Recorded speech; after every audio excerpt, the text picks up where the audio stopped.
প্রথমেই জানাই শুভ নববর্ষের প্রীতি শুভেচ্ছা ও আন্তরিক অভিনন্দন। আগামী 1433 সবাই ভালো কাটুক এই কামনাই করি। চলে এলাম আরেকটা নতুন রেসিপি নিয়ে। তার জন্য প্রথমে আমি গ্যাসটা অন করে কড়াইটা বসিয়ে দিয়েছি। কড়াইটা গরম হয়ে গেছে। কড়াই প্রথমে আমি 2 চামচ ঘি দিয়ে দেব।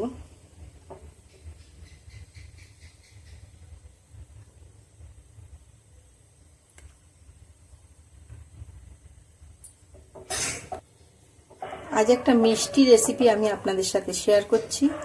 ঘিটা গরম হয়ে গেছে। এবার আমি দিয়ে দেব 1 কাপ সুজি। সুজিটা ভালো করে ভেজে নেব।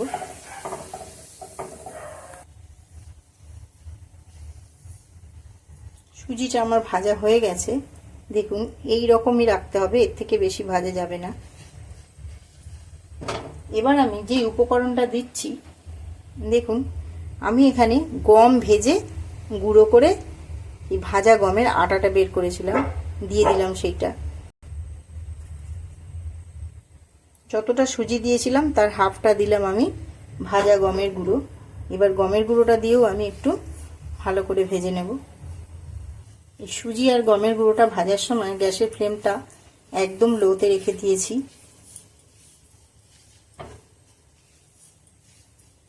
ভাজা হয়ে গেছে। এবার আমি নামিয়ে নেব। এবার আমি ওই কড়াইতেই দিয়ে দিলাম 1 চামচ ঘি। আর দেখুন এখানে আমি 1/2 লিটার দুধ নিয়ে নিয়েছি। দুধটা আমি আগে থেকেই ফুটিয়ে রেখেছিলাম। এবার ওই দুধটা দিয়ে দেব।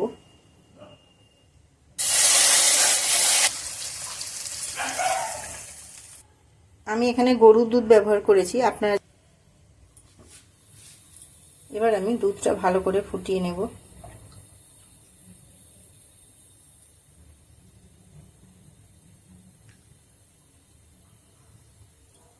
এই সময় গ্যাসের ফ্লেমটা একটু বাড়িয়ে দিয়েছি, দুধটা যাতে ভালো করে ফুটে যায়।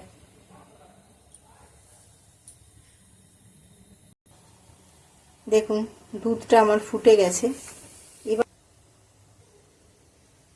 এবার আমি এর মধ্যে দিয়ে দিচ্ছি গুঁড়ো দুধ। এখানে আমি 100 গ্রাম গুঁড়ো দুধ নিয়ে নিয়েছি, দিয়ে দিচ্ছি গুঁড়ো দুধটা।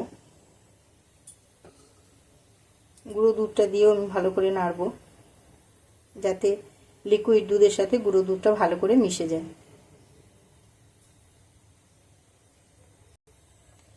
দুধটা ফুটিয়ে একটু ঘন করে নিতে হবে।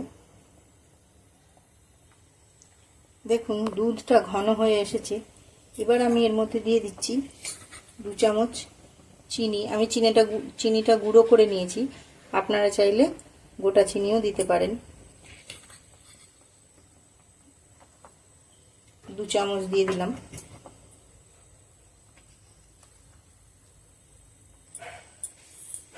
দুধটা প্রায় ঘন হয়ে এসেছে আমার। এবার আমি এর মধ্যে দিয়ে দিচ্ছি 3টে এলাচ গুঁড়ো করে রেখেছিলাম, দিয়ে দিলাম সেই এলাচ গুঁড়োটা।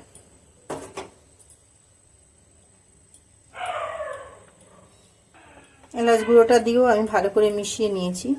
এবার আমি দিয়ে দেবো ভেজে রাখা সুজি আর আটাটা।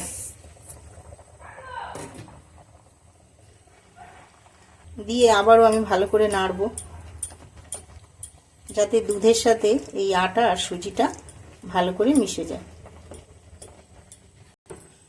এই সময় গ্যাসের ফ্লেমটা একদম লোতে রেখে দিয়েছি।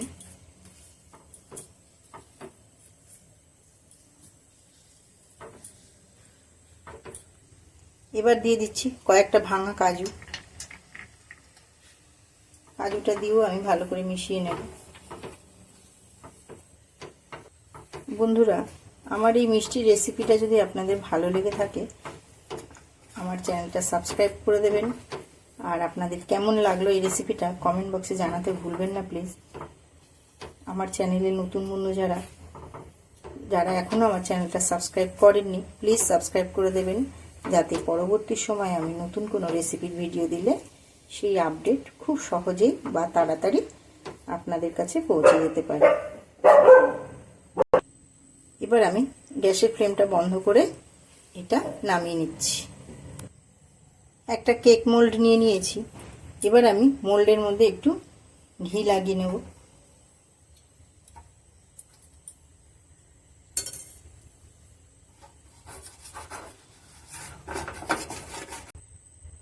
আমি কেক মোল্ড নিয়েছি, আপনারা চাইলে এখানে প্লেট কিংবা থালাও ব্যবহার করতে পারেন।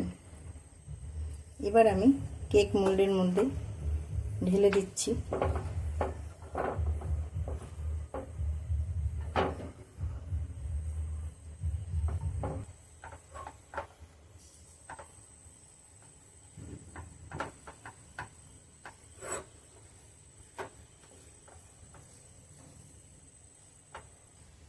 একটা চামচের সাহায্যে একটু ভালো করে সেট করে দেব।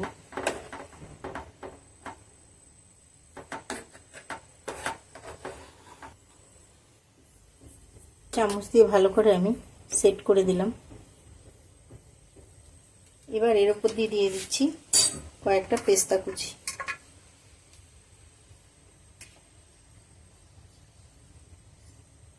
এটা অপশনাল, আপনারা চাইলে নাও দিতে পারেন। এবার আমি 1 ঘন্টার জন্য এটা ভালো করে সেট হতে দেব। 1 ঘন্টা হয়ে গেছে। এবার দেখুন, আমি হাত দিয়ে আপনাদেরকে দেখাচ্ছি এটা কত সুন্দর সেট হয়েছে। যদি সেট না হতো তাহলে এই যে আঙুল দিয়ে চাপছি না, এখানে গর্ত মতো হয়ে যেত। কত সুন্দর সেট হয়েছে। এবার আমি কেটে আপনাদেরকে দেখাচ্ছি। ছোট ছোট চৌকো চৌকো করে কাটবো।